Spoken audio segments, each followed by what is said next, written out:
A piece of chalk. A bare smokebox door, unpainted, 40 feet off the shop floor. An erecting hall in Schenectady, New York, in the spring of 1941.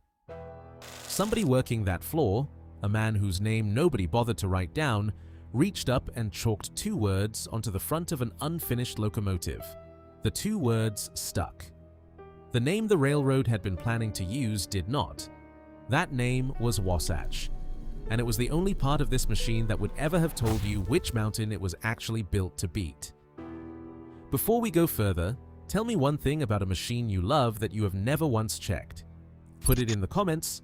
I want to see how many of us are carrying the same wrong fact. This is what American Ironworks does. Subscribe so you catch the next one. Ask almost anyone where the largest steam locomotive ever built earned its reputation, and you get the same answer. Sherman Hill, Wyoming. The long climb west out of Cheyenne toward Laramie. That answer is not stupid. It is where most of the photographs were taken. It is where the fleet spent the back half of its working life.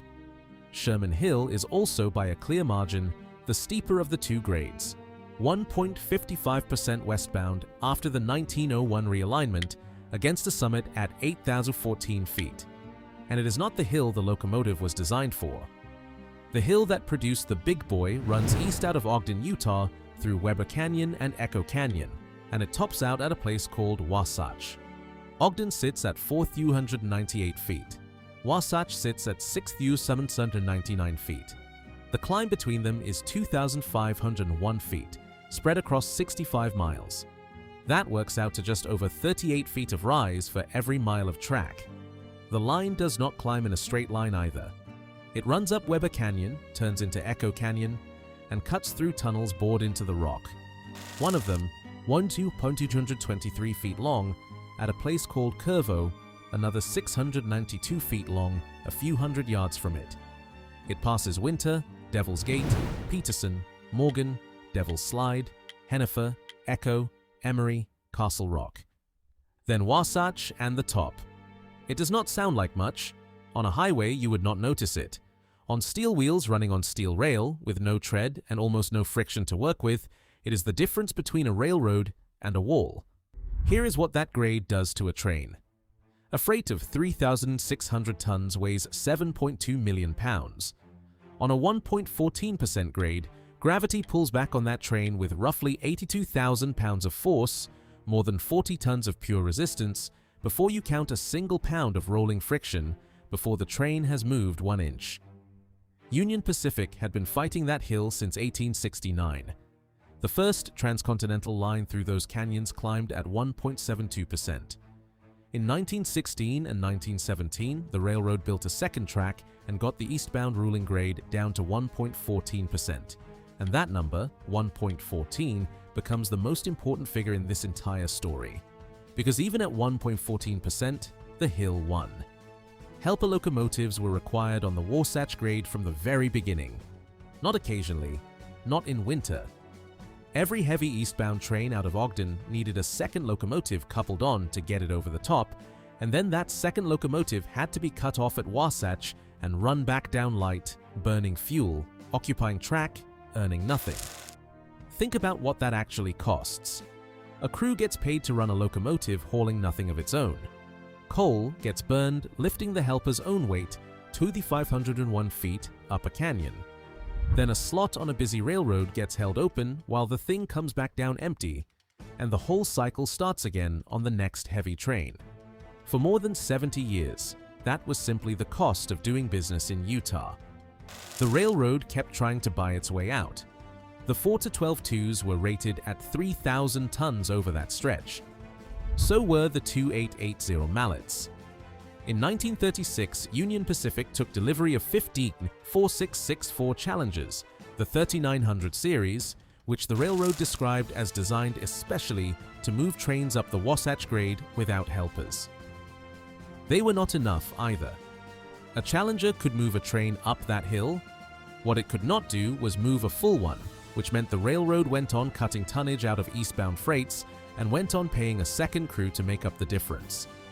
This is the part that gets skipped in every telling. The The big boy was not the first attempt at this problem. It was at least the third, and the two before it had already failed in exactly the same place. In 1940, the president of Union Pacific ran out of patience. William Jeffers was not a man who softened an instruction. He gave the problem to the head of his research department, and he attached numbers to it. Build me a locomotive that can pull 3,600 tons over the Wahsatch unassisted. It needs 135,000 pounds of tractive effort. It needs an adhesion factor of 4. The man who took that order was Otto Jabelmann. Jabelmann was born in Cheyenne in 1891, and he started his working life as a crew caller, the man who walks to a house at 3 in the morning and knocks on the door to wake a train crew for their shift. From there, machinist apprentice, machinist, roundhouse foreman, division foreman, superintendent of shops. By May 1939, he was a vice president of the Union Pacific Railroad. The man who woke train crews for a living was now being asked to build the largest steam locomotive on Earth. He did not start from nothing, and this is the detail that tells you what kind of engineer he was. He took the Challenger, the machine that had already failed at this, and he opened it up. The firebox goes to roughly 235 inches by 96 inches. That is about 150 square feet of fire. Boiler pressure goes from the Challenger's rating up to 300 pounds per square inch. 4 more driving wheels get added, which is where the 4884 arrangement comes from. And then he makes the driving wheels smaller, 69 inches down to 68, 1 inch off the diameter of every driver on the locomotive. That single inch is the whole philosophy. A smaller wheel turns more of the boiler's output into pulling force and less of it into speed. Jabelmann was not building a fast locomotive. He was building a locomotive that could stand on a hill at 18 miles an hour and refuse to stop. The finished machine produced 135,375 pounds of tractive effort, 375 pounds more than Jeffers had asked for. 3 months to assemble the design team with the American Locomotive Company. 6 months to design it and get the parts made. 6 more months to build the first one. 20 were ordered at $265,000 each. Union Pacific wrote down exactly what it was buying, and the document still exists. In its 1940 annual report to its own shareholders, the railroad said the new locomotives would be used between Ogden, Utah, and Green River, Wyoming, and would permit the discontinuance of helper locomotives up a 1.14% grade from Ogden to Wahsatch, Utah, 65 miles, with substantial saving in expense. That is the entire reason this machine exists. 1 grade, 1 direction, 65 miles. Stop paying for helpers. Sherman Hill does not appear anywhere in it. The first locomotive was delivered in the first week of September 1941. On the 9th of September, it took its first train east out of Ogden, 3,500 tons. It walked up the hill. There is a specific thing that happens when a locomotive is genuinely overpowered for its job, and railroad men recognize it instantly. The exhaust beat stays even instead of tearing ragged at the stack. Nothing in the sound suggests a machine under strain. It is the sound of something working well within itself, at 18 miles an hour, on a grade that had beaten every locomotive Union Pacific ever put against it. No helper, no stalling at Echo, no cutting the train in half at Castle Rock and taking it over in 2 pieces. Union Pacific's response to a locomotive that had just done exactly what it promised was to turn it straight around and immediately ask it for more. The shop forces spun it, coupled it to a second train the same day, and this one weighed 3,170 tons, 800 tons heavier than an ordinary load. It walked up the hill again. For the next 6 years, that was the job. A single big boy, 3,600 tons behind it, moving east out of Ogden at a sustained 18 miles an hour with nothing shoving from behind. Train weights varied between 3,400 and 4,000 tons, roughly 45 to 55 loaded cars with 10 to 20 empties. The performance did not vary at all. Then in April 1943, Union Pacific borrowed a dynamometer car from the Santa Fe and measured what it actually had. They ran it from Ogden to Evanston, 76 miles, and they hung 4,200 tons on the drawbar, 600 tons past specification. It held 18 to 20 miles an hour the whole way. The instruments recorded 6,290 horsepower at the drawbar at 41.4 miles an hour. They also recorded what it cost to make that happen, and this number is the one to remember because it comes back at the end of this story and it kills the machine. At full throttle, the big boy burned 11 tons of coal an hour and drank 12,000 gallons of water an hour. More than a quarter of a ton of coal every minute, 50 tons of water every hour. That is a machine that exceeded its design brief by 600 tons and did it while consuming a small building's worth of coal and water in a single afternoon. Which part of that lands harder for you? That it beat the spec, or what it charged for the privilege? Otto Jabelmann never saw those numbers. On the 6th of January 1943, 4 months before the dynamometer car ran, he collapsed in a London railway station and died of a heart attack. He was 51. He was in England on a wartime assignment, helping to sort out the distribution of Lend-Lease materiel, and Trains magazine records it as a second heart attack, which means there had been a first one that nobody dated. A man who started by knocking on doors to wake train crews died in a railway station in another country, 4 months short of the day his locomotive was proven to be better than he had promised. I have read a lot of engineering histories, and that timing still bothers me, so the machine worked. It beat its own specification. It ran the hill it was built for without help, exactly as the annual report said it would. And by 1948, it was being taken off that hill. Not by something stronger. Nothing stronger existed. Beginning in 1948, the Challengers, the same class that had failed this test in 1936, took over the bulk of the service between Ogden and Green River, and the big boys dropped to occasional work on the Utah Division. By 1950, they were effectively gone from the Wahsatch. They went to Cheyenne, and they spent the rest of their lives working Sherman Hill to Laramie. Which is precisely why you have been told the wrong mountain for 85 years. The photographs are all from the second half of the career. The reason they left is not a power problem, and it is not a maintenance problem, and it is not the war ending. It is Echo, Utah. Echo is a small place in a canyon roughly halfway up the climb, and it is where a big boy had to stop for coal and water. 11 tons an hour and 12,000 gallons an hour buys you enormous pulling force, and it also buys you a fuel stop you cannot skip, on a grade, in a canyon, in the middle of the only 65 miles that matter. Then Electromotive started delivering F3s and F7s. A diesel of that era could not touch a big boy for raw tonnage. What it could do was run from Ogden to Green River without stopping. No coal dock, no water column, no standing still in Echo Canyon while a hostler fills a tender. By 1950, the growing fleet of diesels, machines that did not need to stop at Echo, made the big boy's assignment on the Wahsatch more costly than the alternative. Not weaker, costly. Jeffers had seen it coming, and he said so. His position on dieselization was that as soon as Electromotive could build a diesel that matched the performance of his 4000 class locomotives on the Wahsatch grade, Union Pacific would be interested. Electromotive did exactly that, and the interest ended him. Now here is where the story stops being about one locomotive and starts being about an institution that could not learn.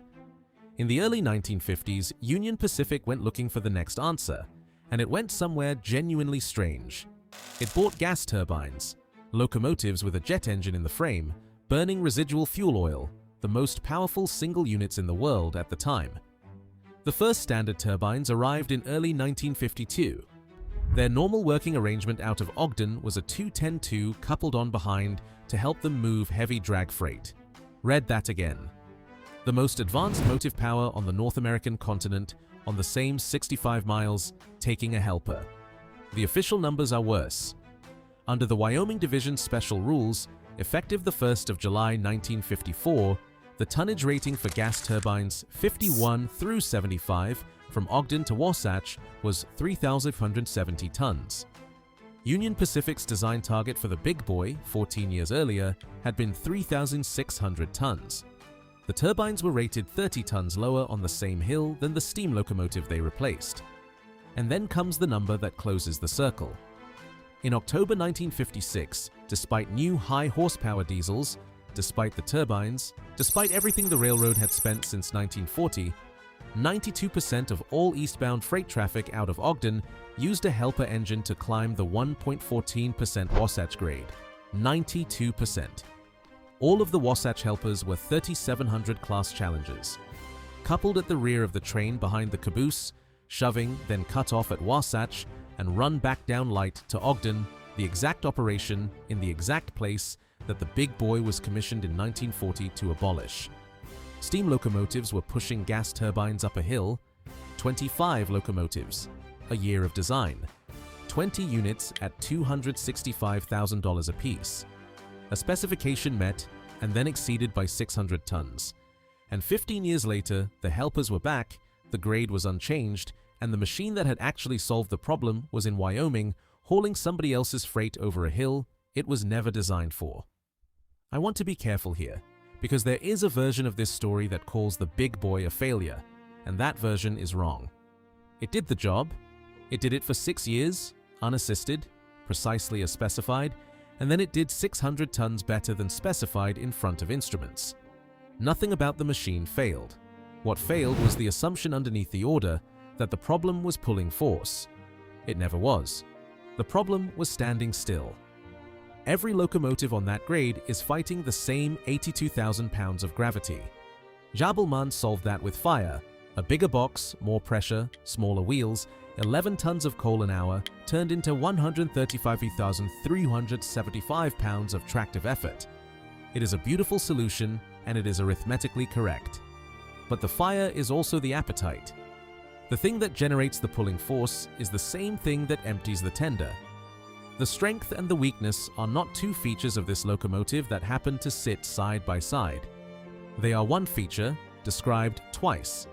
A diesel that could only manage 2/3 of the tonnage still beat it because it never had to stop in Echo Canyon. That is what makes this a genuinely uncomfortable machine to admire. There is no villain in it, no executive killed it, no engineer got it wrong. Jabelman built precisely what he was asked for, the railroad got precisely what it paid for, and the specification itself was quietly measuring the wrong thing. There is one last piece, and it is the part I cannot let go of. Go to Union Pacific's own website today and read what it says about these locomotives. It says they were built to haul heavy equipment in support of the war effort. That is the official story now. The design was ordered in 1940, before the United States entered the war. The railroad wrote the real reason down, in its own annual report, in its own words, with the grade and the mileage and the helper problem all named. Then it stopped citing it and replaced it with something rounder and more flattering, and the specific truth went out of circulation. An anonymous man with a piece of chalk took the name Wahsatch off the front of that locomotive in 1941. The company took the mountain out of the story sometime later. Neither of them did it on purpose. That is how a fact dies. Not by being denied, by being replaced with a better sounding one, by people who were not lying until the only place it survives is a document nobody reads. The next time an institution tells you a clean story about why it built something, go and find what it told its shareholders at the time.